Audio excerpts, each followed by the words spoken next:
नवयुवक सार्वजनिक गणेश उत्सव मंडळ पानेरा खेडी 19वे वर्ष हे यंदाचं आमचं मंडळाचं आहे।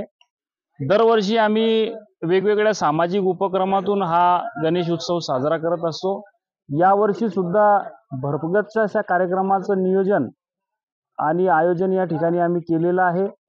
आरोग्य तपासणी शिबिर असेल, त्यानंतर पारंपरिक वेशभूषेचा कार्यक्रम असेल किंवा अंधश्रद्धा निर्मूलनाचा कार्यक्रम या ठिकाणी आतापर्यंत आमचे झालेले आहे। आज रक्तदान शिबिर या ठिकाणी संपन्न होत आहे। अतिशय उत्साहामध्ये सर्व मंडळाचे कार्यकर्ते रक्तदानासाठी तयार झालेले आहे। महाराष्ट्र शासनाच्या गणेश उत्सव स्पर्धेमध्ये सुद्धा आम्ही यावर्षी सहभागी आहोत। 2016 मध्ये आम्हाला राज्य शासनाचा गणेश उत्सवाचा तालुकास्तरीय प्रथम पुरस्कार आमच्या मंडळाला प्राप्त आहे। एक आगळ्या वेगळ्या प्रकारे आपण गणेश उत्सवाच्या माध्यमातून लोकोपयोगी कार्य कशा पद्धतीने करू शकतो, अशा हिशोबाने आम्ही दरवर्षी हा उत्सव साजरा करत असतो।